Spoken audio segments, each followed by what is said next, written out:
everybody. Welcome to Life After Coffee podcast, sharing perspective through audio experience with your host, Brian Jonathan.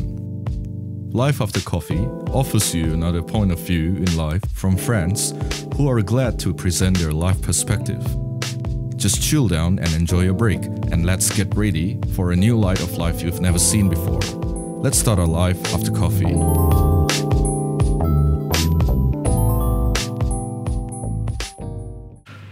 Hello everybody, welcome to Life After Coffee podcast with your host Brian Jonathan. Dan kali ini gue kedatangan Tristan. You know him from the second episode yang sebelumnya dia bahas tentang hukum, yang dia ini bakal jadi penerusnya Hotman Paris. Ya, calon pengacara. Ketemu lagi gitu. Pendengar podcast ini. Halo, ketemu lagi. Halo. Kaku as always ya. Formal as always. Nanti saya bawa santai ya. Iya, soalnya ya jujur ya di episode sebelumnya beberapa orang bilang lu terlalu formal sih, lu terlalu kaku, lu kayak lagi lecture gitu, ngajar di kuliah gitu jatuhnya. Ya agak santai sedikit lah, oke? Siap. So santai. Sejauh ini kuliah lu gimana tuh? Kuliah hukum di semester kali ini? Oke, ini sudah baik banget ya teman-teman, udah baik. Ini mau dekat musim skripsi nih. Jadi siap-siap muka kita udah berkerut nih, tapi puji Tuhan muka saya masih sehat, senyum-senyum ya. Belum ada kerutan sama sekali, masih enjoy, santuy kita. Glad to hear that lah ya. Udah mulai masuk ke season untuk skripsi ya, bentar lagi udah mau lulus nih. Wah gila ya Tristan, kejar 3 tahun ya, 3,5 tahun ya. Sebenarnya kuliah itu gampang, tapi habis kuliahnya, nah itu sesuatu hal. Kuliah itu gampang-gampang, tapi setelah tamatnya itu yang, wah, itu yang kena pikiran itu. Iya, soalnya kebanyakan orang lupa tuh, dipikirnya ya kuliah, wah udah berat, ini udah cobaan hidup. Nah, what if setelah kuliah itu gimana nantinya? Itu yang dilupakan orang ya.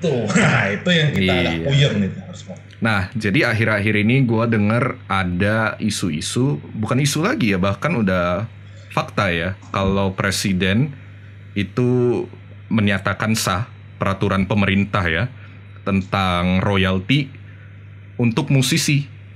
Dari kafe yang memainkan lagu musisi itu, musisinya dapat royalti nih ceritanya. For some people, itu might be a good thing. Ya, first glance ya, gue sebagai mantan musisi, I don't know kalau gue bakal jadi musisi lagi ke depannya habis gue tamat. Cuman first glance-nya gue, this is a good thing. Tapi mungkin gue sempat beberapa kali bahas sama Tristan, malah Tristan bilang not quite good. Gimana nih menurut lu? Oke ya, mumpung saya bergaul dengan banyak teman musisi ya, termasuk Joe dulu, Dalton dan kawan-kawan, Saya malah rasa peraturan ini malah merugikan, bukan menguntungkan ya. Nah, kenapa saya emang punya merugikan? alasan-alasan saya, argumen saya. Nah, Oke, kenapa pertama, tuh?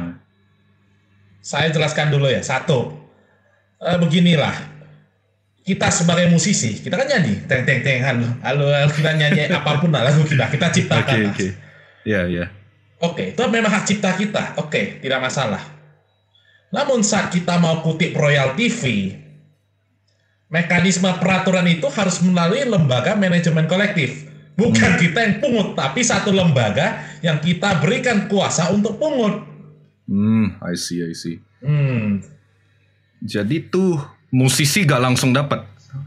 Jadi musisi itu gak langsung ya? Tidak langsung dapat. I see. Nah, gimana tuh lanjutnya? Iya.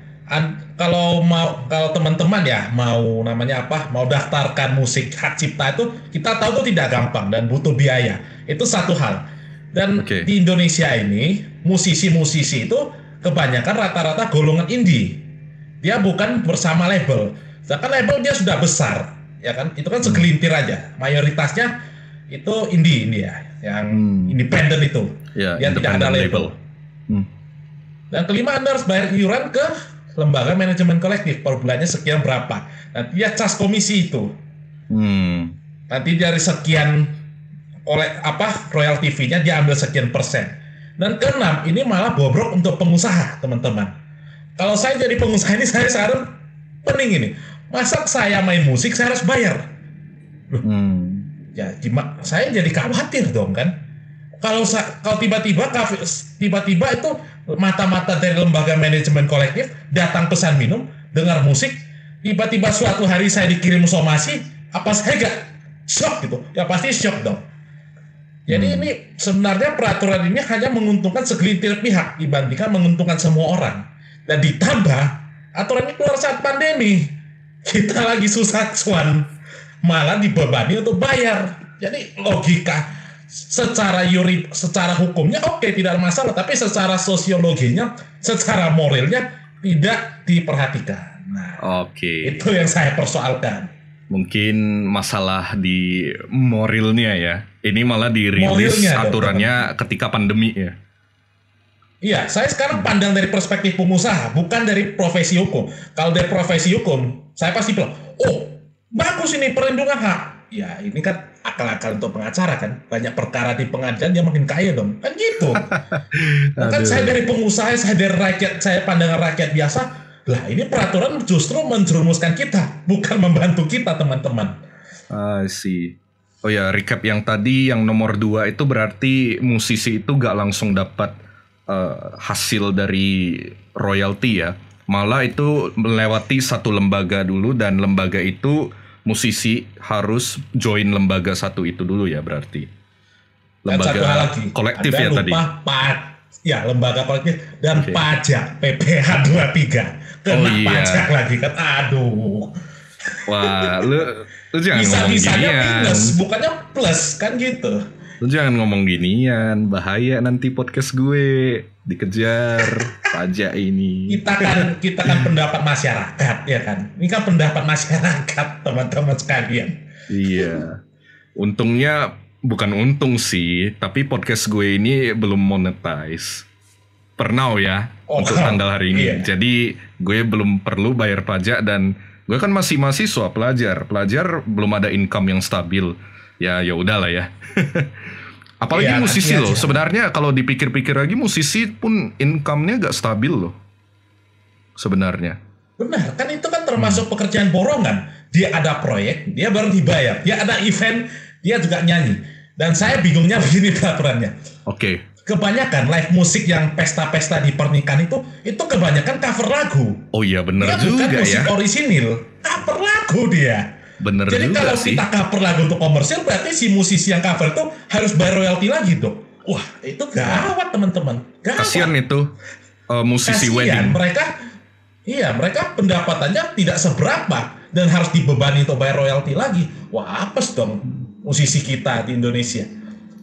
Sedangkan label-label itu tetap kaya. Ya karena memang mereka punya modal yang besar untuk membuat musik. Sedangkan mereka kan enggak. Iya sih, tapi sebenarnya pun pedang mata dua ya.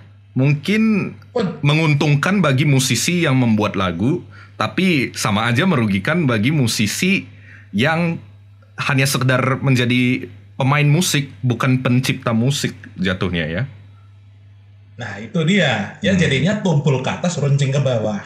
Iya, mungkin itu bisa dipertimbangkan lah ya sama pemerintah. I don't know kalau pemerintah lagi dengerin. Ya, ini menurut dari perspektif yang lainnya. Belum tentu semua orang diuntungkan. Orang pencipta yang diuntungkan, tapi musisi yang hanya memain musik, alat musik, ya sama aja. Oh, gue mau nanya nih. Kan dibilangnya royalti untuk pencipta lagu nih. Kalau lagunya itu dimainkan di publik. How about musisi atau pencipta lagu? How about pencipta lagu yang luar negeri? Lu mau gimana bayar royaltinya? Apakah lebih mahal lagi? Ini jauh pintar ini. Ini loophole-nya. Ini sekarang bolongnya, zona abu-abunya. Jadi baru mau saya bilang, kalau kalian mau hindari bayar royalti, mainkan aja musik luar. Nah, dia kan labelnya kayak di Indonesia, ya kan? Jadi ya bebas kita dong, kita gak usah bayar sementara waktu ini sampai entah mereka dirikan PT-nya di sini atau ada perjanjian apapun. Nah itu dia Bob. Iya itu juga dia, ya. Zona abu-abunya. Iya. Apalagi indie label yang luar negeri itu lebih mudah lagi loh. Oh, itu lebih mudah lagi, itu sama sekali proteksinya nol. Proteksi di Makanya negara kita ya. iya, kalau di negara kita gini aja lah, kita ini negara Asia teman-teman, Asia. Oke. Kita ini lebih cocok dengan budaya Bhinneka Tunggal Ika, gotong royong bersama-sama. Oke. Sedangkan kalau konsep hak cipta, kekayaan intelektual, itu kan pemikiran Barat itu teman-teman. Yang Barat itu kan nilai individualistiknya tinggi, sehingga kalau sedangkan undang-undang hak cipta kita yang melindungi kekayaan intelektual itu sebenarnya kopas bulat-bulat dari luar, tidak disesuaikan dengan nilai-nilai Indonesia. Jadi akhirnya penerapannya ya rancu sana rancu sini, ya kan, kadang beres kadang enggak, tapi kebanyakannya enggak beres teman-teman. I see. Nah, kalau untuk kekayaan intelektual orang Indonesia yang mereka udah menciptakan karya, walaupun kita budayanya kolektivis ya. Nah, gimana nih untuk orang yang benar-benar mau perjuangin? Menurut lu, apa yang perlu disesuaikan dan apa yang perlu ditambahkan nantinya ke dalam aturan intellectual property, intellectual rights gitu? Oke, kalau menurut aku ya teman-teman, yang salahnya begini, kita pakai musisi indie di film atau misalkan di show, itu yang tidak bermoral kalau memang kita gak kasih kredit kepada musisinya, ataupun setidaknya kita bayar lah untuk pakai musiknya. Itulah yang seharusnya dilindungi, yang untuk gitu-gitu, yang besar, jangan yang kecil-kecil seperti main musik di kafe. Itu rasa saya gak worth it, karena lebih banyak uang yang dihabiskan untuk menegakkan dibandingkan kita mendapatkan untungnya. Itu bedanya. Iya. Jadi bagusan di show atau film aja teman-teman. Berarti mungkin harus dipertimbangkan ulang lagi ya aturan-aturan yang tentang royalti pencipta lagu ya. Nah, gue mau nanya lagi nih, kalau emang beneran ada royalti ini, gue kan di Bandung nih ceritanya. Ada satu jalan, namanya Jalan Braga. Itu gimana bilang ya, heritage-nya kota Bandung banget.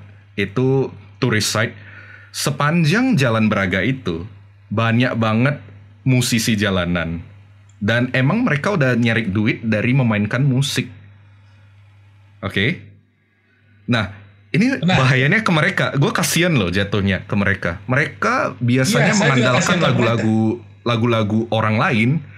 Nah, kalau emang ada aturan ini, wah gimana tuh? Itu kan publik juga. Dan di Braga itu kan banyak restoran sama kedai kopi. Ya sama aja, kafe. Nah gimana tuh? Ya itu masalahnya kan teman-teman kan. Itu masalah itu. Berarti kalau gitu berarti lembaga manajemen kolektif dia harus kirim 100 petugas, semuanya ambil mikrofon, semuanya foto-foto. Ini melanggar, gak bayar semuanya kalau gitu. Gak bayar, Jalan gak bayar loh masalahnya. Jalan Braga sepanjang jalan berarti dia harus sisir dong sepanjang jalan. Nah, aneh kan? Harus disapu. Aneh teman-teman. Emang. Iya. I don't know ya. Kita di sini maksudnya memberikan saran, kritik. Maksudnya bukan nyerang, tapi kritik. I think we have to think about the other perspective lah. Gue lebih mikirnya ke pihak lainnya. Musisi yang emang nyari duit dari sana. Iya, kita harus melindungi musisi yang indie. Jangan yang label-label aja. Label-label itu sudah terlindungi, sudah cukup perlindungan mereka. Sedangkan yang musisi kecil itu yang tidak dilindungi, teman-teman. Oke lah. Mungkin agak ribet ya. Gak semua pendengar gue bakal paham tentang hal ginian. Mungkin kita boleh pindah ke topik yang lain. Menurut lu apa lagi isu hukum yang akhir-akhir ini terjadi selain masalah royalti pencipta musik? Selain royalti pencipta musik ya, mungkin ini ada kesempatan perkembangan dunia hukum yang baru ya bagi kalian calon-calon entrepreneur. Sekarang nih di Omnibus Law ada istilah namanya perseroan perorangan. Jadi kalian bisa buat PT dengan satu orang aja, bisa jadi PT. Itu untuk dorong UMKM. Nah, jadi teman-teman misalkan seperti Joe, dia mau buka usaha, silakan buka PT. Itu tidak ada modal minimal. Udah apapun yang kita modalnya ada, ya udah pakai saja, dirikan. Itu tidak perlu akte notaris dan langsung daftarkan secara online. Itu bisa ya? Terobosan yang baru. Bisa sekarang. Menarik nih. Dengan perseroan terbatas perorangan, harta kekayaannya terpisah. Jadi resiko bisnisnya kalau gagal, itu tidak kena harta pribadi. Wah. Cuman kena harta perseroannya aja. Kalau perseroannya cuman misalkan punya aset 1 juta, ya udah 1 juta itu habis. Sedangkan kalau kita buka Firma atau CP, kalau kita rugi, kantong kalian yang harus keluar untuk bayar kerugian tersebut. Iya, menarik. I think a lot of people deserve to know about this. Banyak orang harus tahu tentang hal ini. Kesempatan untuk berbisnis ini bagi teman-teman sekalian. Iya. Perseroan perseorangan ya. Perorangan ya. Perorangan, iya. Oke. Jadi lu bisa buka PT dengan lu sendirian satu orang dan modal bebas. Lu tinggal daftar, gak perlu notaris. Tidak perlu notaris. Gak perlu pengacara, gak perlu notaris. Wah, itu menarik sih. Itu peluang loh. Who knows ini apa? LACP bahasa Indonesianya apa ya? Hidup setelah ngopi. Setelah kopi. Nah. Iya. PT kehidupan setelah kopi. Just kidding. Gue belum tentu bakal bikin PT yang kayak gitu deh. Ya, tapi intinya itu ya. Ini adalah suatu terobosan. I think itu justru ini yang perlu dibahas. Melainkan isu-isu yang sebelumnya tadi gitu loh. Iya. Tadi kan isu tadi saya cuma bagikan perspektif dampaknya bagi masyarakat, iya kan? Bukan bagi korporasi. Nah, sekarang kan kita ngomong tentang korporasi dan entrepreneurship gitu ya untuk teman-teman yang mau mulai bisnis gitu. That's a good idea. Tapi benar-benar ya, pemerintah benar mau dorong UMKM bener ya. Oh, dorong banget itu. Banget dorongnya. This is a good strategy, gue bilang. Maksudnya selama ini kan kita mikirnya conventional business itu ya the big business ya, yang PT gede gitu. Tapi sekarang nggak harus begitu ya. Semenjak pandemi juga ya. Apakah itu efek menurut lu? Efektif. Sekarang ini kan banyak orang kena PHK, nggak ada kerja. Ini pemerintah buka ini kan untuk sebenarnya buka kesempatan bagi semua orang. Dan sebenarnya pemerintah dia mau selamatkan kita dari jebakan middle track income. Kita kerja di Jakarta ya kan, gaji 10 juta, biaya hidup segala 8 juta, sisa 2 juta, 2 juta kita simpan. Ya kapan kita bisa makmur kalau gitu kan? Iya. Tapi kenyataannya kan korporat tidak ingin lu makmur sebenarnya ya. Biar lu bisa kerja sama korporat terus-menerus. What do you think? Ini kacau sih sebenarnya. Satu sisi ada, tidak semua saya katakan. Ada korporasi, dia memang menggunakan manusia itu sebagai faktor produksi. Dia nggak mementingkan growth kita manusia itu bagaimana, kesejahteraan nggak dia pedulikan. Dia cuma peduli yang penting, yo wes, gua dapat cuan, gua pakai itu sebagai modal aja, alat produksi, that's it. Ya pandang kita sebagai robot. Nah itu yang bahaya, itu nggak boleh itu. Iya. Tapi kan nggak semua perusahaan gitu ya. Ada perusahaan yang semua. Saya sekarang kan ada human resource gitu, yang memang memanusiakan manusia itu, memanusiakan manusia benar-benar, mendukung bagaimana Anda berkembang jadi orang. Nah, itulah gunanya human resource, human capital kalau istilahnya. Human capital. Karena human ini dianggap sebagai modal yang bisa berkembang. Karena manusia itu sendiri kan harusnya berkembang, bukan robot kayak sebelumnya ya, kayak human resource, sekedar sumber daya. Tapi ini kali ini udah mengarah ke capital gitu. I think ini harusnya bukan gue bahas, karena ini harusnya psikolog yang industri organisasi. Karena gue bukan psikolog. Jadi ya intinya itu sih. Kita lihatlah gimana kerja gitu. Untuk orang yang benar-benar butuh kerja ya pindah ke UMKM gitu. Untuk dapat income, maksudnya benar-benar untuk dapat income gitu. Next nih, lu kan udah mau tamat nih, udah skripsi lah sekarang. Udah musimnya, Iya, udah mendekati wisudaan ceritanya. Wisuda mungkin masih tahun lalu ya, Jo. Tahun depan. Tahun depan, iya, mohon maaf. Berarti masih lama ya, tapi intinya skripsi udah on the way lah ya. Sejauh ini sama pembimbing gimana tuh? Oh, kami belum dibagi pembimbing, Jo. Jadi ini masih ajukan judul. Oh iya. Kita kasih 3, salah saya dipilih. I see. Barulah kita dapat pembimbing. Oke. Jadi kita coba ngomong ke depannya deh. Kalau untuk skripsi mungkin nggak semua orang pengen bahas sih. Karena for some people itu traumatic.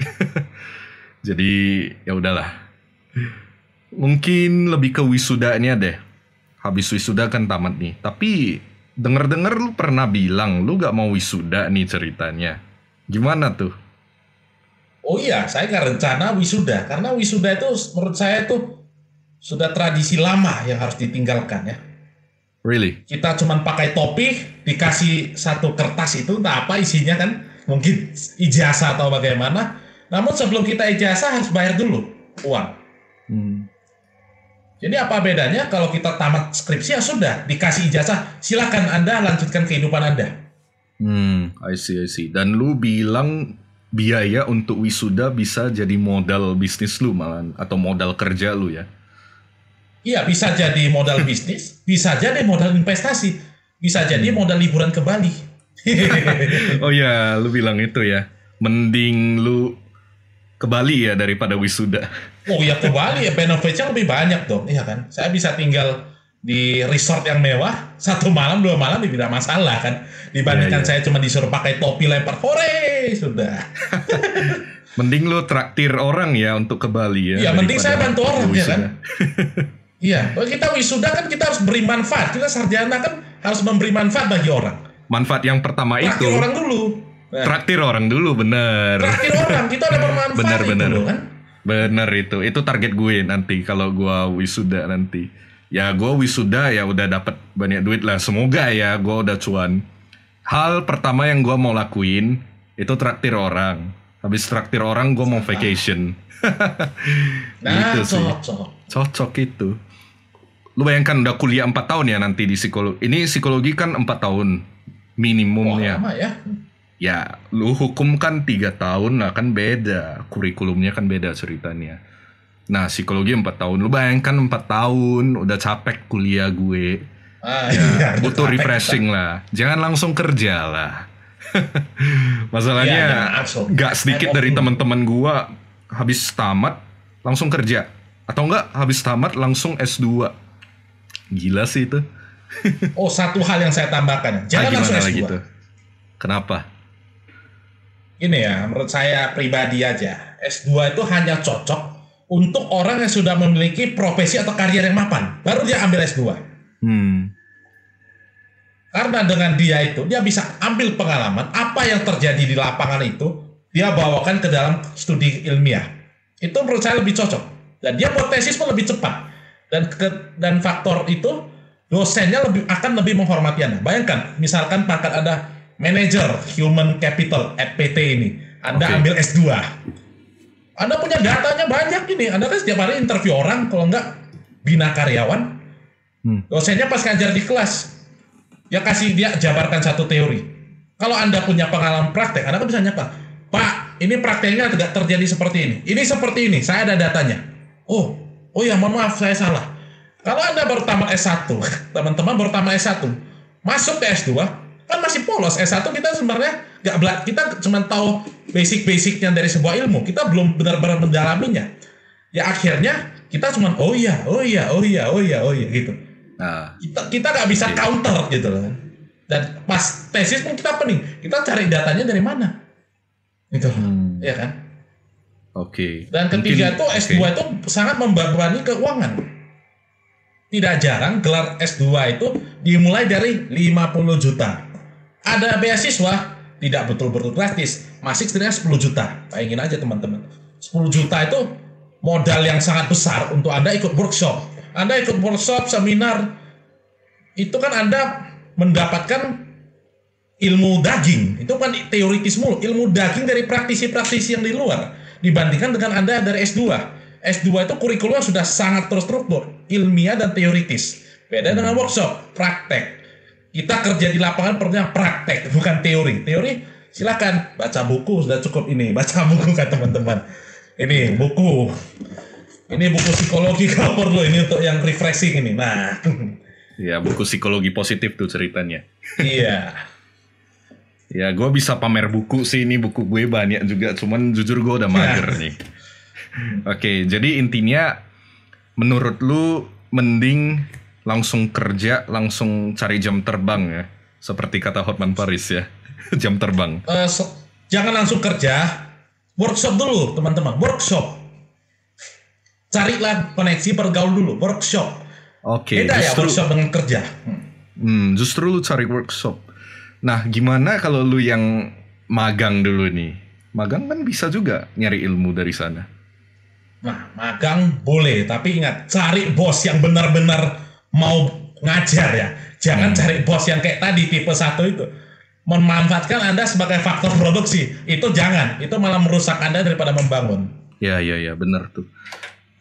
Reminder buat teman-teman kalau mau internship benar-benar harus cari bos yang mau mengembangkan lu.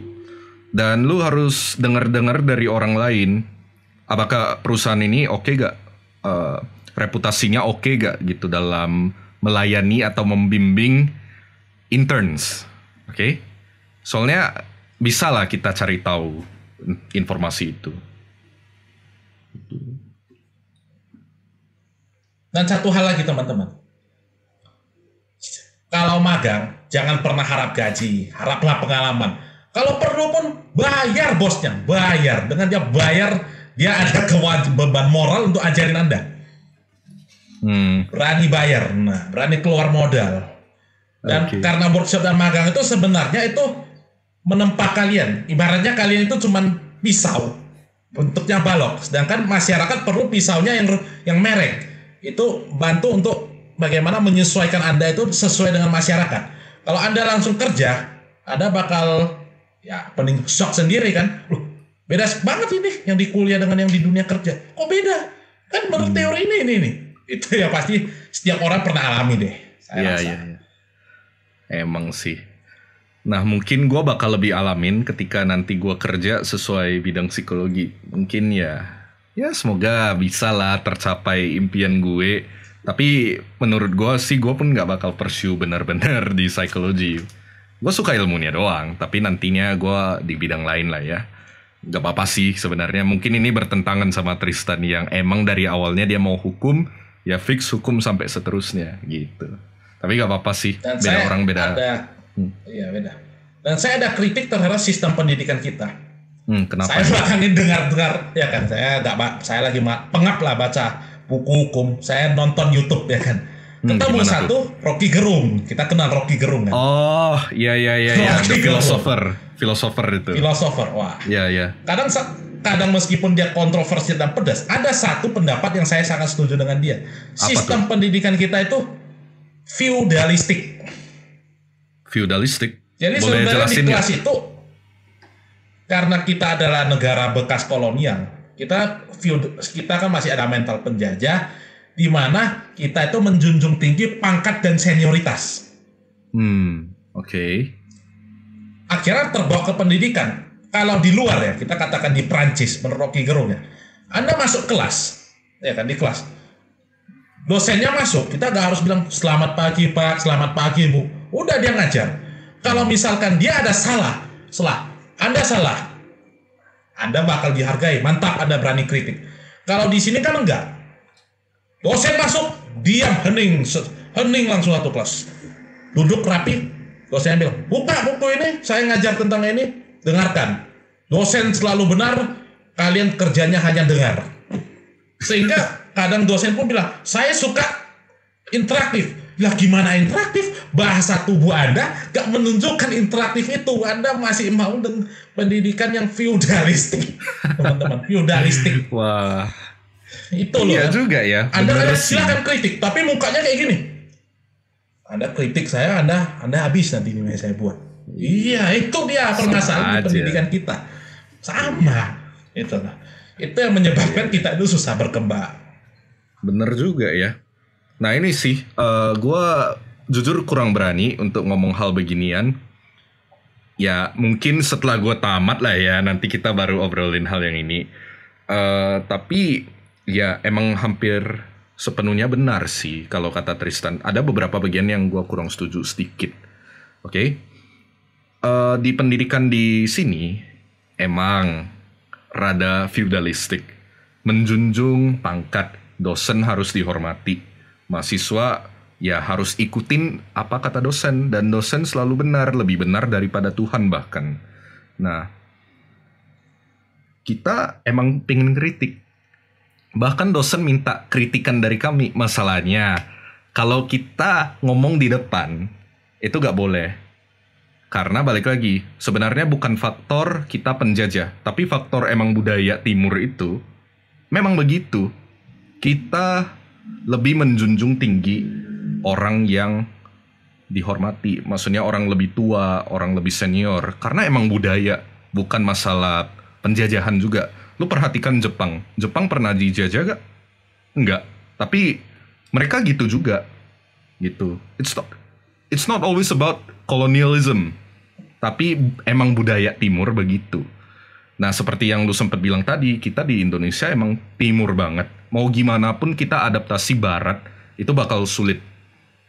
Kita budayanya emang udah gitu. Dari kecil kita udah diajarin. Kita dari kecil lah masuk ke sekolah SD. Kita udah harus hormat guru. Gitu loh. Kalau mereka luar negeri yang barat, bukan luar negeri yang timur ya, luar negeri yang barat, justru sepengetahuan gue ya, bahkan ada orang yang jelasin kenapa orang Yahudi kan barat tuh ceritanya, timur barat lah, tapi kita asumsi mereka tuh barat. Kenapa orang Yahudi cenderung pintar? Gue pernah baca satu sumber, gue lupa entah dari sumber mana, karena dibilangnya emang dari kecil anak-anak Yahudi diminta orang tuanya untuk selalu mempertanyakan segalanya. Nah, itu Question dia everything. Bikin pintar itu. Yes. Sebenarnya bikin pintar teman-teman. Dan masalah gini, kita memang harus hormat dosen, harus menghormati orang yang lebih tua dari kita. Itu kan nilai universal, bukan barat atau timur. Namun yang timur kadang berlebihan. Nah, itu masalahnya. Dosen juga orang kan, manusia juga kan, lahirnya dari lubang ibu kan, minum susu kan, makan nasi kan. Iya. Memang. Sama kok manusia kan. Tapi apakah dosen pernah luput dari kesalahan? Tidak, sering pun mereka lakukan kesalahan juga. Iya. Namun karena kita untuk berkembang, setiap orang tuh harus rela dikritik. Sebenarnya. Bisa berkembang. Tapi, gue mau bilang tapinya dulu. Kita di sini emang kita nggak boleh kritik di depan. Jadi, cara terbaik itu kritik di belakang. Setiap dikasih survei lah, contohnya. Ya udah, di survei kita tulis yang sorry to say not good nih ya.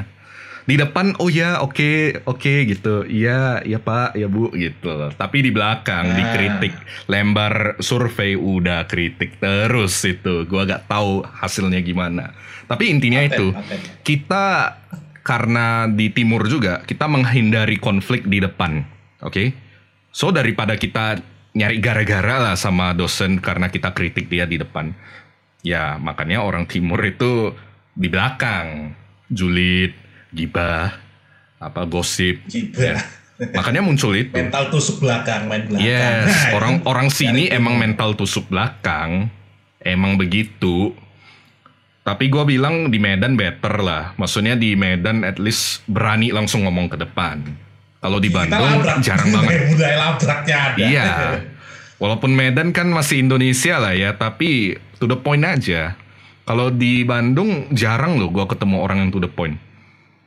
Gitu, jujur aja jarang banget. Budaya Sundanya yang lebih prioritaskan sopan santun ya. Yes. Santun. Budaya Sunda, budaya Jawa, Pulau Jawa lah intinya. Emang mereka menghindari konflik. Emang begitu budayanya mereka. So, ya jangan heran orang sini tuh lebih kalem, lebih santai. Ya, tapi di belakangnya wow.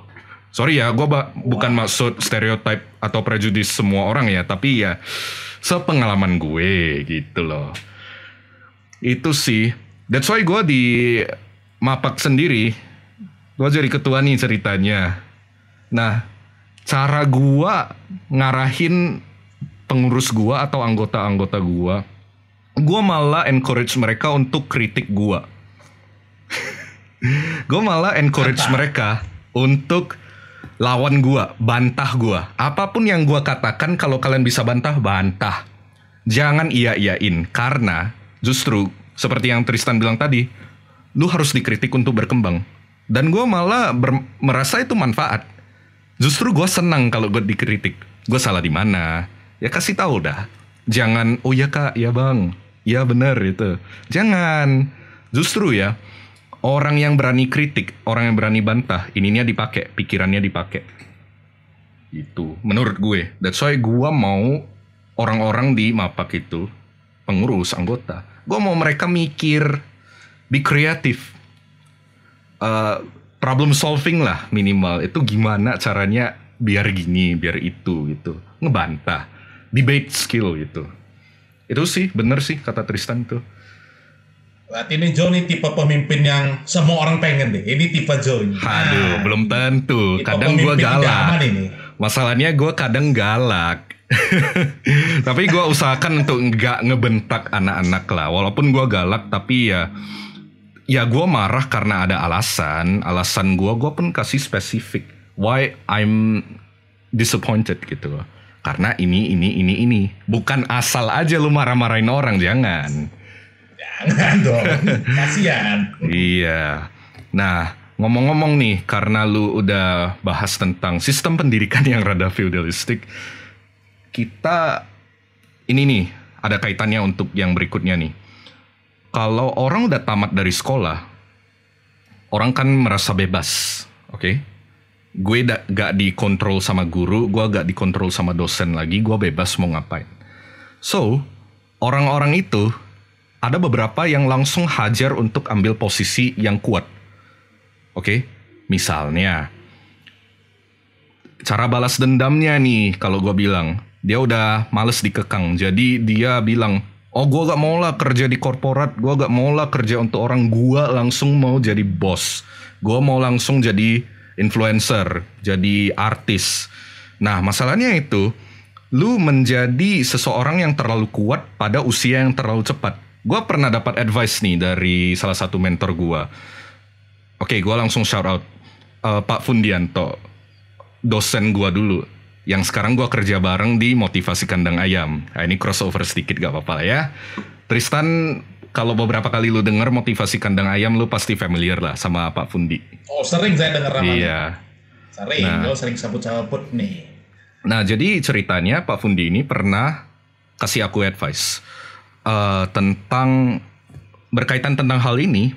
Lu jangan mengambil posisi yang terlalu membanggakan atau terlalu kuat di usia yang terlalu awal gitu, karena ya cenderungnya lu bakal gak kuat mentalnya, karena lu sering dipuji, lu sering dilembutin gitu loh. Lu merasa, oh I'm the most powerful person gitu loh. Padahal belum saatnya. Kita di usia muda mending kita dihajar. Seperti yang tadi lu bilang Tristan, kita ini ibarat pisau, harus ditajamin terus gitu. Gitu. Iya, harus ditajamin. Agar mental kita makin kuat nantinya. Gitu. I don't know kalau Pak Fundi ada dengar podcast ini, correct me if I'm wrong, tapi gue dapatnya begitu konsepnya. What do you think, Tristan? Nah, sebenarnya pernyataan Pak Fundi tadi itu ada berkaitan dengan pernyataan Jody pertama itu. Oke, gimana tuh yang lu dapat? Bahwa yang itu balas dendam. Nah, saya mau bahas dengan balas dendam itu. Itu merupakan resep cilaka bagi setiap orang yang mau balas dendam. Gua gak mau kerja sama orang, gua mau buka langsung. Itu cilaka. Oke, kenapa? Itu malah petaka. Karena kenapa? Anda tidak bersedia untuk mendengar kritikan orang lain. Anda pikir Anda paling benar. Begitu Anda pikir Anda paling benar, gawat kita kan. Gawat. Makanya muncul itu beberapa praktisi-praktisi bisnis yang di Instagram yang mana ya? Kok bisa jadi Anda dia berani mentoring orang, pada portfolio dia gak jelas sama sekali. Wah, bahaya itu. Jadi ngomong-ngomong tentang yang tadi lu bilang, orang balas dendam dengan cara habis tamat langsung mau jadi bos biar gak merasa dikekang. Nah gimana nih kalau dia jadi bos, justru ketika dia menjalanin bisnis sebagai bos, dia dikritik-kritik orang terus nih. Gimana tuh menurut lu? Kembali lagi tergantung mental ya. Kalau aku punya pandangan begini. Oke, gimana tuh? Aku itu hanya mau mendengar orang yang lebih berpengalaman dari aku dan orang yang terbukti dia misalkan mentor, dia bisa menjadi mentor aku dihajar pun tidak masalah. Saya malah pengen minta dihajar kalau saya salah. Iya, benar. Silakan dihajar, ya kan. Tapi kalau kamu begitu ya, dan tiba-tiba kamu mau jadi pebisnis, Karena kamu udah siap dikritik, ya tidak masalah, fine, malah itu lebih bagus kalau begitu. Tapi kalau orang yang nggak mau dengar, mau balas dendam, jadi pebisnis, habis. Iya. Nggak boleh, jangan. Jadi pada intinya ya, kalau lu udah jalanin bisnis, bahkan sebelum lu mau jalanin bisnis, lu harus cari mentor dulu. Lu harus cari orang yang bersedia kritik lu, tapi secara konstruktif ya, ingat. Bukan kritik lu untuk jatuhin lu. Ya. Iya. Jangan hate speech ya. Nah. Yes, bener. Maksudnya kritik lu dalam hal untuk membangun lu, bukan menjatuhkan lu. Itu harus cari perbedaannya gimana. Nah, kebetulan di Motivasi Kandang Ayam ada dibahas tentang ini. Nanti kalian tinggal cari aja di episode berapa itu. Nah, jadi kita tuh benar-benar harus latih mental dulu, oke? Mungkin kalau dipikir-pikir lagi, mending gua kerja ke orang dulu. Misalnya nih, sekarang gue. Nanti Tristan boleh lah ceritain. Kalau gue sekarang, ya gue kerja sebagai fotografer. Memang sih gak ada kaitannya sama psikologi. Tapi kan ya lumayan lah, gue bisa dapat duit beberapa sedikit-sedikit ya kan. Tapi yang gue ambil itu ngelatih mentalnya. Gue dari SMA udah join project-project, DT Project, Dalton dan Damian dan Bahman. Itu gue udah join. Ini saya saksi hidupnya ya teman-teman. Saksi hidupnya saya ini. Saya saksi. Saksi hidupnya ini Tristan. Lihat gue up and down-nya gimana. Ya up and down-nya gue dulu selama SMA. Tristan liatin terus nih. Iya. Nah, gue udah ngelewatin project-project. Work with different people. Memang people come and go lah. Emang ada beberapa konflik sama orang-orang tertentu yang gue gak bisa bahas lebih lanjut. Kecuali gue bahas sama Dalton. Nah, justru dari sana gue belajar nih. Gue harus hadapin hal beginian. Lu harus siap-siap untuk dikritik lu. Apapun yang lu lakuin, ada aja orang yang gak suka. Dimana kebanyakan orang masih belum bisa menerima hal ini. Nah, gue lebih terasa lagi ketika ya gue kerja bareng influencer-influencer di Medan dulu. Jadi misalnya lah jadi fotografer mereka gitu. Ada aja orang-orang di sana yang ngegibah. Ini siapa nih, pansos nih gitu loh. Nah itu kan banyak tuh yang suka ngomongin gitu. Istilah-istilah pansos gitu. Emang lu siapa gitu. Tiba-tiba nongkrong sama orang-orang gini yang notabene sosial statusnya lebih tinggi daripada gue gitu loh. Padahal kan social status itu tidak menentukan segalanya ya. Nah, dari sana udah ngelatih. Lu udah hadapin orang-orang yang berbeda dan Tristan sendiri tau lah sama influencer-influencer itu atau why do we even call them influencer for God's sake? Ya intinya itulah. Jangan panggil mereka influencer teman-teman. Mereka itu bukan memberikan apa? Mereka influencer tapi yang memberikan dampak efektif buruk. Dampak buruk kepada kita, bukannya membangun. Influencer kan harus bangun mental kita, harus menjadi seseorang yang menjadi pedoman. Oke. Bukan malah merusak kita, malah bikin kita itu, gua harus pansos, gua harus bergaul sama mereka, gua harus punya status yang sama kayak mereka. Wah, itu bahaya. Sama ini lagi, influencer, influence lu untuk habisin duit lu, beli itu, beli ini, beli itu, beli ini. Gak salah kan? Terakhir 5. Oke, apa lagi? Menciptakan insecurities di dalam diri kita. Benar. Wah, itu toxic itu. Yes, benar. Itu paling benar, gue bilang. Justru kadang influencer, tanda petik influencer ini, quote on quote, nge-influence kita untuk mencapai strata tertentu, status tertentu, up to the point sampai kita mengorbankan itu ini biar bisa keren seperti mereka. Apakah itu bikin lu insecure? Pastinya lu awalnya kenapa lu mau seperti mereka karena lu saat ini gak pede tentang diri lu sendiri. Justru lu mendapatkan standar yang disetting sama mereka kalau lu harus begitu untuk dianggap keren. Padahal gak selamanya gitu. Fun fact, gak semua orang yang social status quote on quote lebih tinggi dari lu, itu mereka orang yang lebih baik daripada lu, kok belum tentu.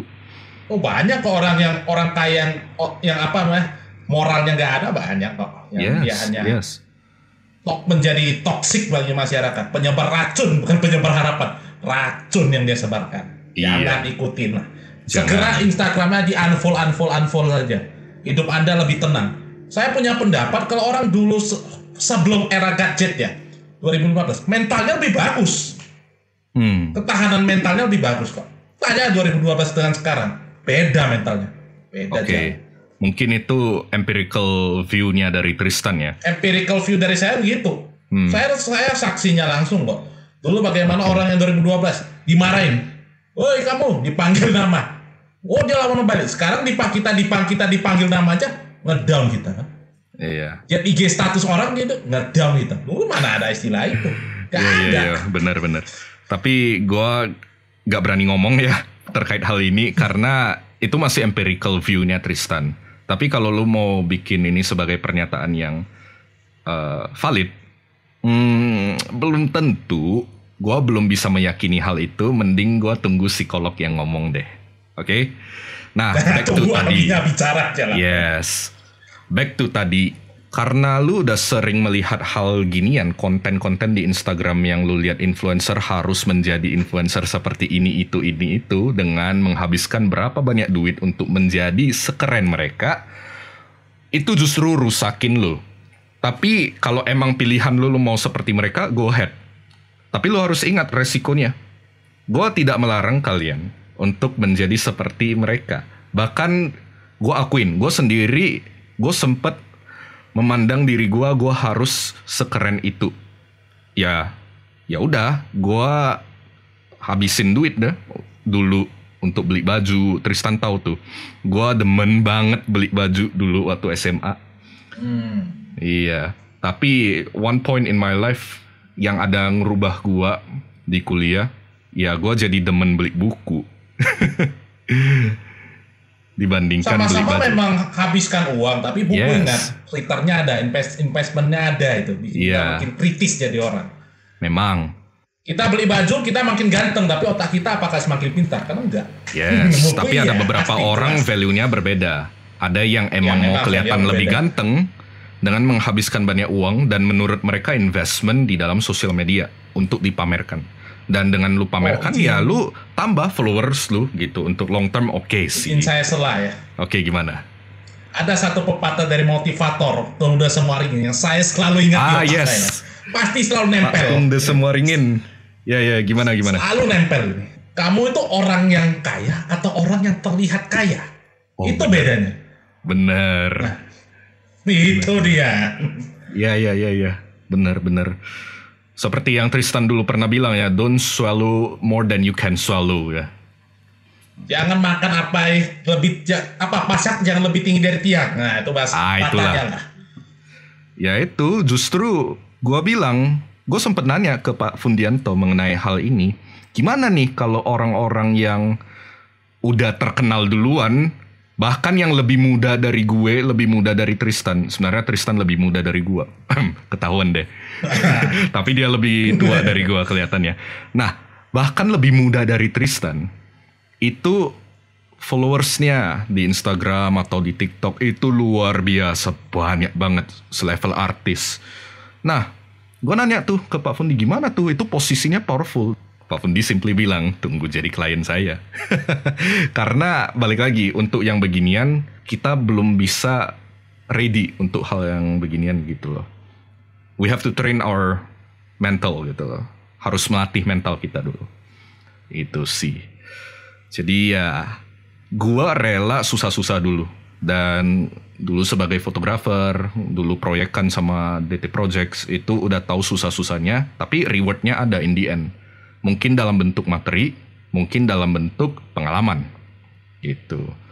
Dan gue up to the point sampai kuliah, gue ikut kepanitiaan itu. Ini gue udah merasakan pahit manisnya segala macamnya, ikut kerja di kuliah gitu. Udah merasakan semua pahit manisnya, mentalnya dibanting orang, dihajar orang. Itu udah merasakan semua. Justru gue nekanin itu.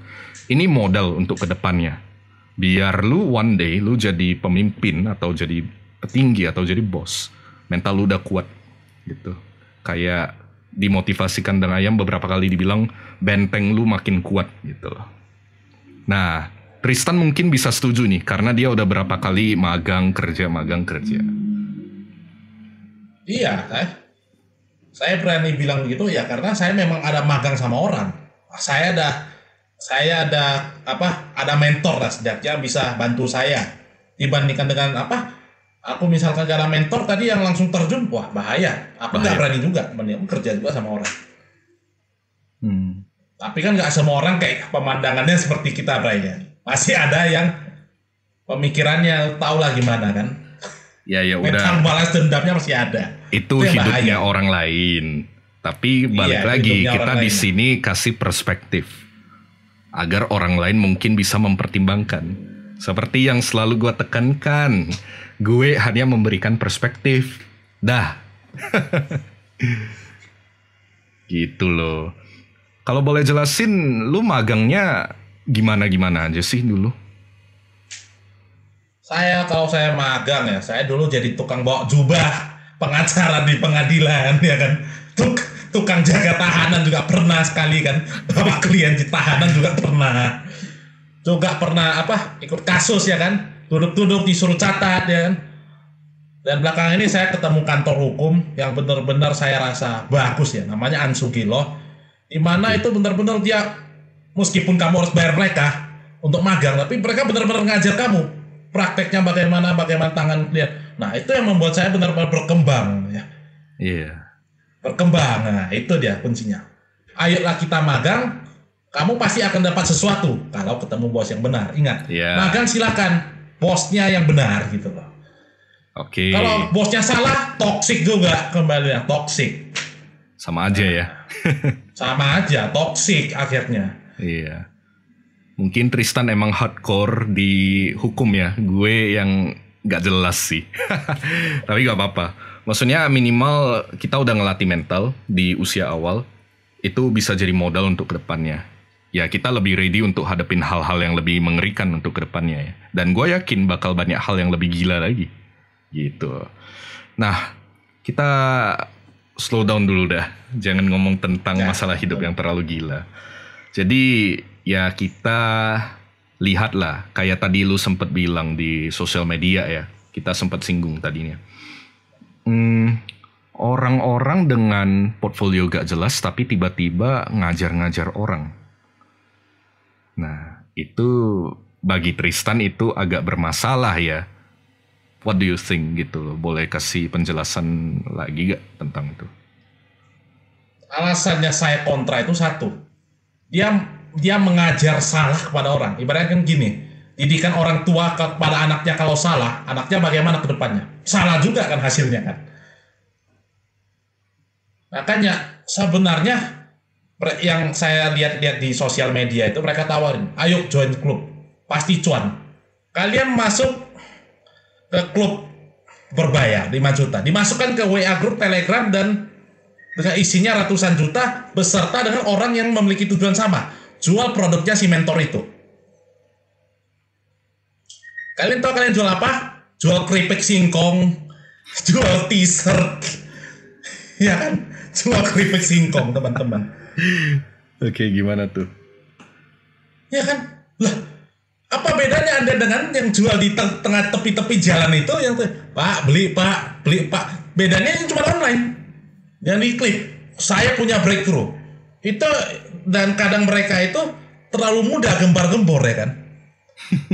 Akhirnya apa? Bisnis plan mereka itu banyak yang nggak jelas. Dia cuma buka marketplace di Tokopedia, Shopee, Lazada, jadi dropshipper. Oke lah, Anda mungkin kamu bisa kaya, tapi seberapa lama? Berapa lama kamu bisa maintain bisnis itu? Ya kan ya. Dan keempat, kualifikasi mereka itu berasal dari hustle culture. Ingat, saya umpamakan ini dengan prinsip orang nge-gym. Oke, gimana? Orang nge-gym itu apa? Kerjanya cuma angkat, jangan istirahat, angkat terus, angkat kerja. Ya, seperti mereka gitu kan. Ayo kerja, jangan pernah menyerah. Hidup ini gak mudah. Kamu udah stres, dengar itu lagi. Makin stres kalau makin termotivasi. 70% orang itu makin stres. Termotivasinya 30%. Jatuh juga kalian kan? Iya. Sedangkan kalau kalian mau motivasi orang itu ada tahapnya, pelan-pelan ya kan. Ceritakan dulu masalah kamu. Baru kalian dari keras ke keras, baru ada lembeknya lagi. Kalau ini cuma keras saja, ya apakah kamu bisa termotivasi? Ya kan? Dia klaim dia bawa Ferrari. Gua punya Ferrari. Karena hasil kerja keras saya 24 jam kali 7. Pikirnya lu 7-Eleven, lu manusia ada istirahat. Dan gua mau tanya lagi, Ferrari-nya BPKB-nya sama kamu atau sama leasing? Nah, tanya dulu kan gitu. Kredit atau kontan? Ketahuan, itu dia masalahnya. Jadi teman-teman netizen sekalian, jangan mudah tergoda sama opportunity bisnis gampang. Bisnis yang gampang itu ya gitu, jual keripik, jual suplemen, jual obat. Itu gampang, memang profitnya besar, tapi resikonya luar biasa. Ibaratkan gini lah, saya analogikan gini. Ada jurang yang memisahkan kamu dengan surga. Dan ada sungai panjang memisahkan kamu dengan surga juga. Kalau kamu pilih yang lompat jurang, ya cepat berhasilnya kan. Cepat sekedar, cus, oleh saya udah di surga. Tapi kalau kalian jatuh ke neraka bagaimana? Sedangkan kalau kalian ikut yang aliran sungai, kena ombak atau apapun, kalian nggak mati, kalian cuma bonyok-bonyok aja memar. Tapi akhirnya kan juga sampai juga kan. Pilih yang mana? Juga, ya. Nah, memang ada orang yang pilih gua mau loncat jurang aja. Tapi ingat teman-teman, jangan sia-siakan masa muda. Jangan kalian dipengaruhi oleh pemikiran-pemikiran nggak benar dari mentor-mentor dadakan yang di Instagram itu. Iya. Nah, itu dia. Nah, gue mau koreksi lu yang di bagian ngangkat gym. Sebenarnya justru ya gimana orang gym itu ototnya bisa makin besar. Selain kerjanya ngangkat-ngangkat, nutrisinya dipenuhi, sama tidurnya juga cukup. Justru itu yang benar. Itu antitesis untuk hustle culture. Karena untuk bisa berkembang, kadang kita butuh istirahat. Nggak selamanya kerja. Ya, saya setuju dengan pendapatnya Joe. Harus istirahat. Saya menentang hustle culture malahan. Saya pikir orang tuh harus istirahat. Yang tadi saya bilang itu cuma pemikiran dari itu tadi mentor-mentor yang nggak jelas itu. Justru orang nge-gym harus istirahat juga ya sebenarnya. Biar ototnya istirahat juga gitu loh. Ototnya istirahat. Betul. Baru masih punya energi nantinya untuk ngangkat beban lagi. Itulah baru benar. Bukan kerja-kerja terus. Kebetulan gue pernah bahas hustle culture ini di Instagram gue. Mungkin teman-teman bisa lihat lah. Nah, itu juga di backup sama berbagai penelitian untuk masalah hustle culture. Jadi ya udah valid itu. Dan referensinya ada kok semua. Jadi gue agak bacot aja di sini kalau gue berani bilang hustle culture itu sebenarnya gak bener. Gue berani bilang ini karena emang gue di backup sama referensi yang gue ketemu. Oke, jadi orang mau nentang gue pun udah susah. Karena di backup sama penelitian. Gitu loh. Mantap. For the long term, hustle culture itu rusakin lu malahan. Ya. Lu harus tahu kapan lu istirahat. Lu harus tahu kapan lu kerja. Soalnya gue denger-denger nih dari sekeliling gue. Gak sedikit orang yang cerita ke gue kalau mereka tuh sibuk kuliah, banyak kerjaan di kuliah. I mean, jujur ya, gue juga sibuk kuliah, tapi gue masih tahu kapan istirahat dan kapan santai. Bahkan gue bisa kelarin tugas-tugas gue dengan aman, mata kuliah gue juga aman semua, dan gue masih bisa nongkrong sama temen-temen. Masih bisa lo bayangkan.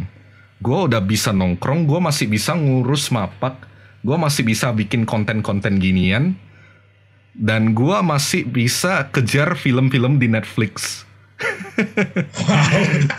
Makanya, I mean, gini loh, kadang lu harus belajar gimana manage your time.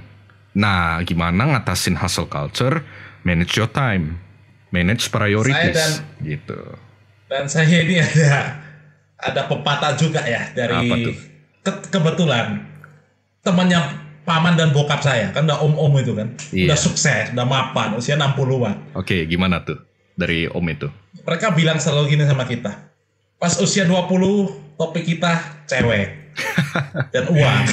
Oke, siap. 30 topik kita kawin. 40 anak.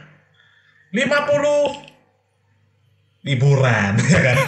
60 penyakit. 60 penyakit ya karena apa? Efeknya dari dia terlalu bekerja keras pada masa mudanya tanpa istirahat. Akhirnya menjerumus ke 60. Kalau kalian ke pertemuan umum aja 60. Apa topiknya? suplemen, kolesterol darah tinggi, ginjal, gula. Aduh, Gula, itu ya kan? masih Itu lama lah, jangan bahasanya dibahas buat dulu. rumah sakit, dokternya siapa ya kan? Dokter yang jago Ya, siapa ya kan? Iya, dokternya Obatnya yang jago bagus siapa? apa ya kan? Iya Tiba-tiba kan, pergi gitu. bawa sepeda lagi. Aduh. Bilang Masih udah sanggup pasang ya? ring ya kan? Aduh. Iya. Ya itulah Nah. teman-teman. Nah, Justru itu yang gue pikirin. Lu memang di masa muda lu kerja keras, lu dapat duit banyak. Tapi jangan jadikan uang yang lu peroleh di masa muda lu untuk biaya pengobatan yang gila-gilaan di masa tua lu. Itu yang gue bilang di masalah hustle culture itu. Makanya ya gue pun tobat dari sana. Gue harus sisihkan waktu untuk nongkrong santai. Gue harus sisihkan waktu untuk olahraga juga minimal. Untuk lakuin apalah selain kuliah, kerja, organisasi gitu loh. Do something lah. Karena lu tuh bukan robot. Ingat itu. kamu manusia gitu loh. Yes. Manusia gitu loh. Dan ngomong-ngomong tentang hustle culture, gue sampai fatigue gitu loh, kadang melihat apapun yang dijelaskan di Instagram berbagai hal tentang bisnis gitu. Apalagi account-account yang isinya entrepreneurship itu. Anjir, isinya semua hustle culture, work hard gitu loh. Rich people don't sleep 8 hours a day. Halah, yang betul aja. Memang sih ada yang begitu, ada yang memang metabolisme tubuhnya memang udah didesain sedia rupa untuk gak istirahat, tapi gak semuanya orang begitu juga deh ya. Iya, Saya masalahnya perlu gak tidur semua juga. orang bisa. Dan orang kaya pun pikirnya gak tidur. Iya tidur. Pas mereka dari private jet, di helikopter, tidur kok. Oh iya bener ya. Siapa bilang gak tidur? Ya tidur gitu. Di pabrik ya tidur siang lah. Tidur juga, di mobil tidur. Gitu. Di Gak serta lapangan kadang merta tiap hari, tidur. wah pakai jas keluar meeting-meeting. Enggak, pasti ada istirahatnya deh. Iya, di kantor pun kadang tidur dia. Ya Otman Paris ada tidur, pulang jam 9 malam tidur dia. Sebenarnya kan tidurnya ada 6 jam, 7 jam sebelumnya. Makanya Pak Hotman Paris bisa bangun subuh. Itu Bisa kan tiap ya, hari bisa ya. bangun subuh. Karena dia tidur Karena kan cepat. Karena jelas, beliau tidur rest cepat. schedule-nya. Gitu. Nah, karena udah fatigue, lihat bisnis juga selain hustle culture.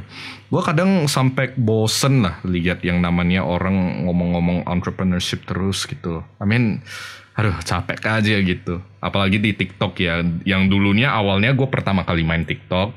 Memang sih yang pertama kali muncul cewek-cewek joget-joget gak jelas. Tapi gue udah pilih-pilih nih.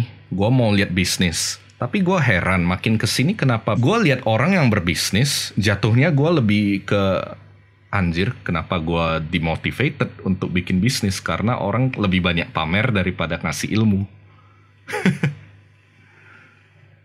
Benar itu, TikTok itu sebenarnya ajang pamer juga kan.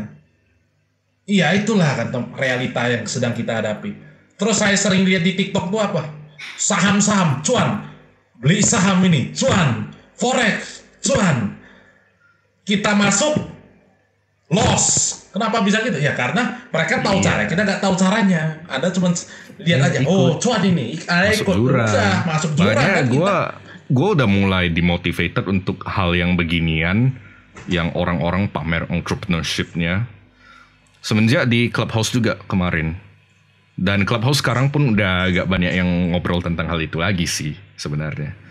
Nah di Clubhouse dulu kan ajang pamer juga ya, sebenarnya. Tren aja, tren. Bayangkan lah ya, yang bisa ngobrol itu hanya rakyat, bukan rakyat bahkan, bangsawan gitu loh hitungannya. Rakyat jelata yang hanya jadi pendengar, lu gak boleh ngomong intinya. Lu harus jadi kawannya speaker baru bisa ngobrol. Rakyat jelata Gitu. gimana masuk, Nah, Joe? justru di Clubhouse itu kadang gue sampai males liatnya. Ini orang pamer atau ngasih ilmu ceritanya. Yang niatnya ngasih ilmu jadi pamer. Lu bayangkan lah di bio-nya itu CEO of apa, founder of apa. Dari sana gue jadi males gitu loh lihat orang-orang ini. Lu niatnya apa sih gitu loh. Capek bener, gue capek. Makanya gue jujur take a break dulu dari hal yang entrepreneurship yang beginian. Karena udah terlalu banyak orang yang tiba-tiba mendadak pintar yang justru takutnya menyesatkan gue dalam berbisnis nantinya. gue mending, nah ini advice dari gue pribadi ya, mending lu nyari mentor yang beneran deh gitu, jangan lihat-lihat dari Instagram lah. Apalagi nanti tiba-tiba banyak lecturer bisnis yang tiba-tiba bermunculan di sosmed yang ngajar gimana marketing, gimana entrepreneurship, yang kayak tadi, kayak Tristan bilang, saham ini cuan, masuk, lu gak tahu dia masuknya di harga berapa. Nah dia udah bilang itu setelah beberapa hari dan harganya udah berbeda jauh, ada kemungkinan beda jauh dah, dan lu baru masuk di harga yang udah lebih tinggi, besoknya jatuh, dia kagak rugi karena dia udah take profit, lu baru masuk. Ya gimana? Satu hal lagi deh. Saya ingat perkataan Pak Warren Buffett. Dosa orang, kenapa orang gak kaya itu apa? Karena dia pengen cepat kaya. Karena kita gak pernah kaya karena kita pengen cepat kaya. Itu salahnya hustle culture. Hustle culture kan bilang, cepat, jangan tunggu. Ya, sedangkan kalau Pak Warren kan bilang, take it easy. Ada prosesnya. Saya lebih setuju ada proses. Maksudnya gak segala hal harus dikejar. Coba kita makanan saja lah. Indomie kita makan. Instan. Enak. Tapi kita makan itu tiap hari. Pas usia 60 kita medical check up di rumah sakit gimana? Atau dibandingkan kita makan nasi, kita tiru budaya orang Jepang. Sarapannya nasi merah, miso soup. Sudah, selesai. Siapa hidup lebih lama ya kita tahu sendiri tuh. Makannya nasi, salmon, telur, miso sup, udah itu udah kenyang itu. Sarapannya mereka soalnya itu. Kenyang ya kan. Iya. Semuanya ada proses. Jangan kita terlalu buru-buru lah. Bahkan orang tua saja selalu bilang, santai lah nak, santai, gak usah buru-buru, hati-hati, pelan-pelan aja di jalan. Itu kan ada konotasi sesuatu kan. Kalau hasil kaca, ayo kalau bisa balap kita balap. Ya, gue mengakui. Awalnya gue pernah sampai hustle culture, gue mengadopsi pemikiran itu. That's why gue udah set target gue di usia ini harus gini, harus itu, harus ini. Makanya gue kayak awalnya kepacu. Gue harus, gue harus hajar kerja sampai gimana gitu. Ya, sih kerjaan gue bagus, performance gue meningkat. Tapi truthfully speaking ya, honestly speaking, I feel like shit every day. Jujur aja, I feel like shit. Kalau gue gitu terus, gue cepet mati loh. Kasar katanya gitu. That's why dari sana gue tobat. Bener kata Tristan sama pepatah orang tua. Ya take it easy lah, santai lah nak.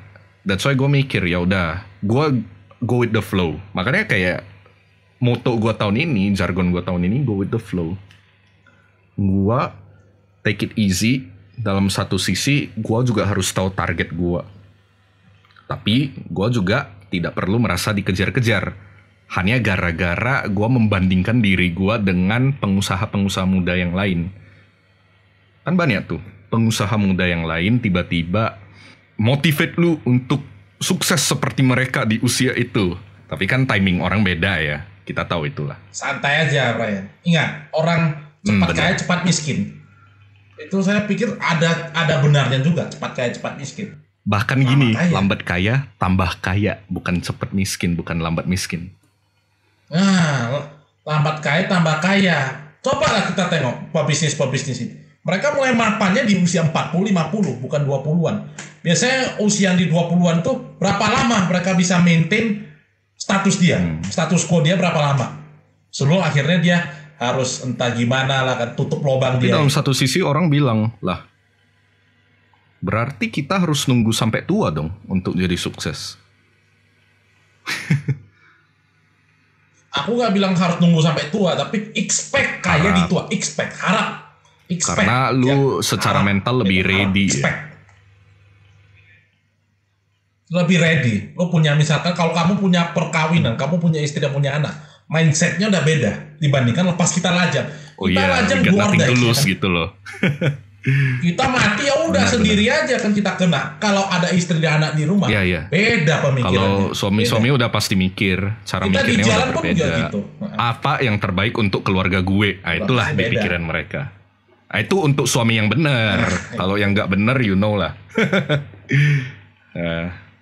Nah itu yang selingkuh. adalah. Nah, itu nanti ada sanksinya Ya, itu. Tristan sih senang dapat klien. Ajukan cerai. Jangan bercerai lah. Kawin susah, cerai juga Iya. susah. Butuh Capek biaya. sih, tapi lumayan lah lo dapat duit. Capek lah. Ya, rekan-rekan sejawat gue yang dapat duit juga. Konseling pernikahan ceritanya. Oh iya juga ya, memperbaiki Konseling pernikahan, konseling keluarga, ya. biar lu gak dapat duit ceritanya gitu. Kurang ajar. Waduh. Ya intinya gitu sih. Nah, Tapi kami lebih enak sih mediasi lah. Iya Kalau damai sih. damai aja, lebih enak pun sebenarnya. Iya. Saya lebih suka damai di mana-mana.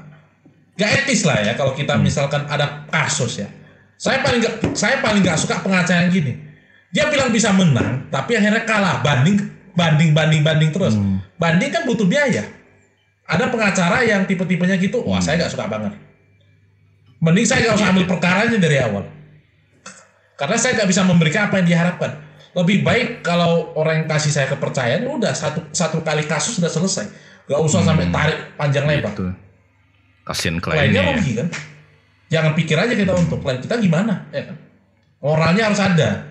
Dan kenapa sekarang banyak pengacara yang begitu? Karena satu, dia gak magang, langsung jadi pengacara. Banyak itu kasus, banyak.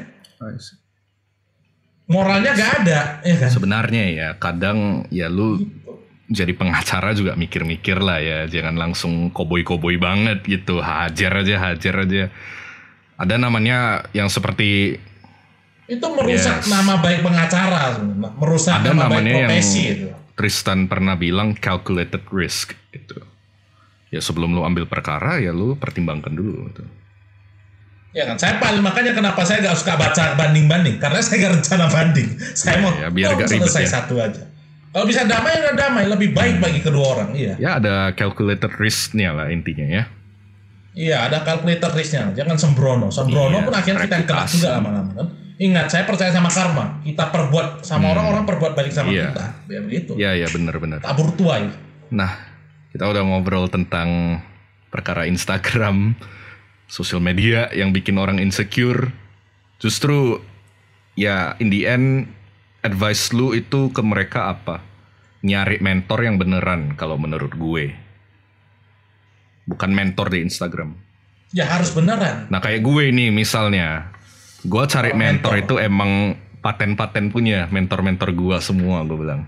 Tapi jujur ya, mereka tuh gak eksis di dunia maya, tapi mereka eksis di dunia nyata. Gitu. Itulah tactical advantage-nya kamu. Itu apa namanya unfair advantage. Ya orang harus punya unfair advantage. Ya kemampuan kita cari mentor juga. Mentor itu gak kita tunggu, malah kita harus cari.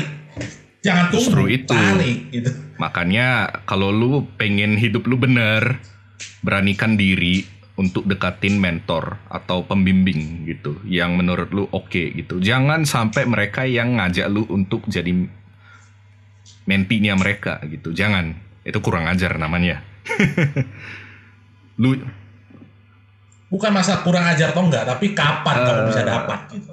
ya karena Kapan kita budaya dapatnya? sini ya, kurang ajar sih hitungannya. Masa mentor yang mendekati menti, kecuali lu tuh di ospek, ya itu sih lain cerita. Maksudnya ini mentor ospek hidup, lah ya, bukan beda mentor cerita. ospek, beda cerita. Gitu. Ya gue bisa bilang, gue bangga bilang kalau mentor-mentor gue itu paten-paten. That's why apapun yang gue bagikan di Instagram gue atau konten-konten gue, mungkin ada beberapa temen senang. Nah itulah hasil didikan dari mentor-mentor gue. They teach me a lot of things about life gitu. Gitu loh. Nah, kan ketahuan kan orang yang punya mentor sama gak punya mentor. Beda pemikiran dia. Kayak contoh si Johnny. Ada mentor ketahuan dia. Beda dia pemikiran Beda dia jauh. dengan 4 tahun lalu. Beda Gue jauh. akuin beda jauh. Nah Beda mungkin untuk saat ini gue gak kelihatan lebih hebat daripada kalian. Mungkin aja. Gue take it slow. Nah tapi gue aim for the long term. We never know what will happen in the long term. Tapi ya gue optimis untuk jangka panjang gitu. Karena seperti yang Tristan bilang tadi, lebih mending lambat kaya daripada cepat kaya. Cepat kaya lebih baik lambat kaya, Tapi kaya selamanya daripada Iya, cepat kaya cepat begitu. miskin. Jangan begitu kan. Nah, next nih yang terakhir. Kita udah ngomong panjang lebar juga nih. Ini kali ini obrolannya lebih pedes ya dibandingkan sebelum-sebelumnya ya. Gitu. Tapi bakal ditenangin lah sama episode-episode berikutnya biar gak pedes-pedes amat. Tapi kan ada beberapa teman-teman yang manis Iya kan? gitu omongannya, kayak Riskus lah lebih tenang gitu. Kalau Tristan ngegas ceritanya. Kalau Riskus kan lebih santai sebenarnya. Tapi gue bakal nyari kok narasumber yang lebih santai. Kalau Tristan kalau didengar orang takut nantinya. Ya biar balance. Orang makin takut lihat lu jadinya nanti. Sebenarnya saya ada dapat makna dari kopi. Kalau kopi kita yang peminum kopi Iya. kopi kan banyak jenis kan. Iya. Ada floral, spicy ya kan. Ada yang earthy, ada yang mellow. Ya, sesuaikan. Kita Iya, kan bener sih. kopi kan gitu. Namanya temanya Kita kopi. sesuaikan rasa yang kita mau lah. Kita nyari orang yang kayak gimana, orang yang kayak gimana, ya kita denger lah dari orang itu. Intinya begitu sih. Nah, in the end, lu sebagai anak hukum nih, lu expect apa ke depannya hukum ini? Hukum di Indonesia, profesi hukum lu gitu. Maksudnya untuk prospek hukum lu ke depannya gitu. Profesi Oke. hukum saya rasa setiap orang prospeknya bagus ya. Tapi asalkan kamu punya value di dalam diri sendiri. Harus punya value. Kalau saya value-nya ada, jelas. Ya. Saya punya value-nya tertentu, saya jelas ada value. Tergantung kalian aja. Sama aja di mana-mana kalau kalian mau cari pekerjaan, kesempatan, punya value dulu baru kalian coba bid, coba kalian lamar.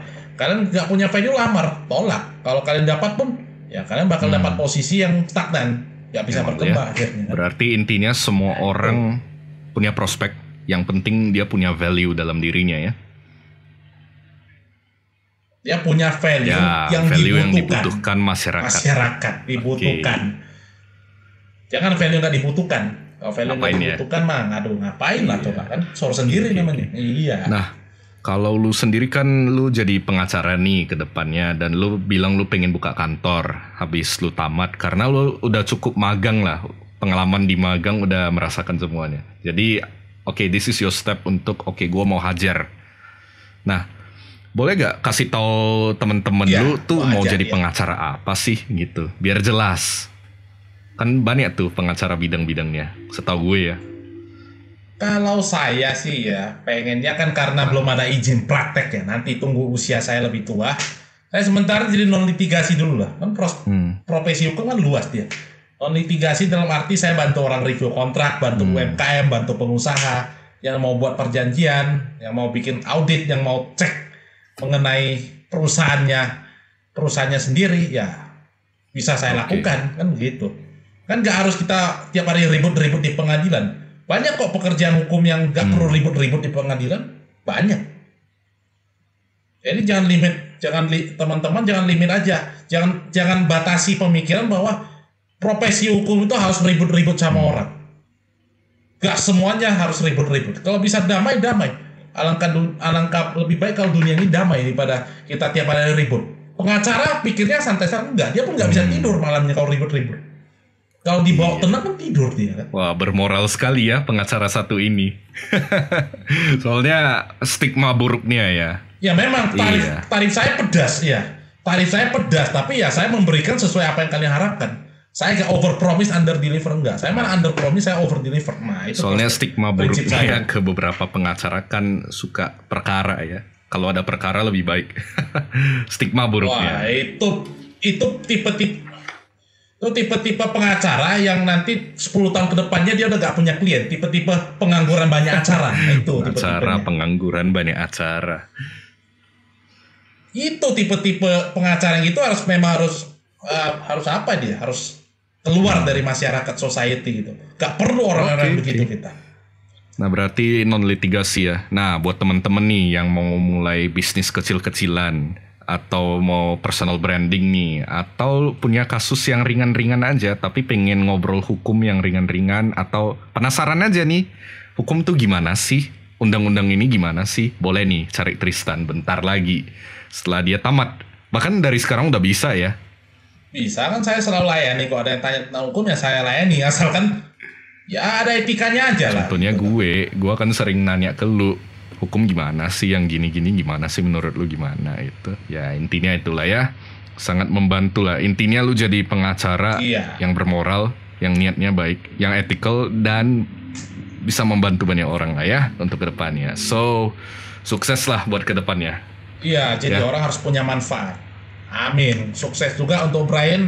Yang saya tahu dia punya mental pengusaha sejak kecil. Sudah ada bibit dia mental pengusaha. Semoga ya. Bagus itu. Memang setiap orang punya jalan yang berbeda. Iya. Tapi kita selalu harapkan yang terbaik kan. Asalkan kita udah yakin kita di jalan yang benar, ya sudah jalannya aja kita. Ya aminin aja lah ya.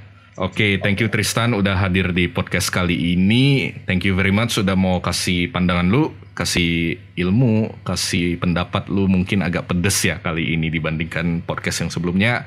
But I hope ini bisa jadi pelajaran atau kasih insight atau wawasan ke teman-teman yang lain. So, thank you very much for listening. With your host Brian Jonathan, signing out. Goodbye.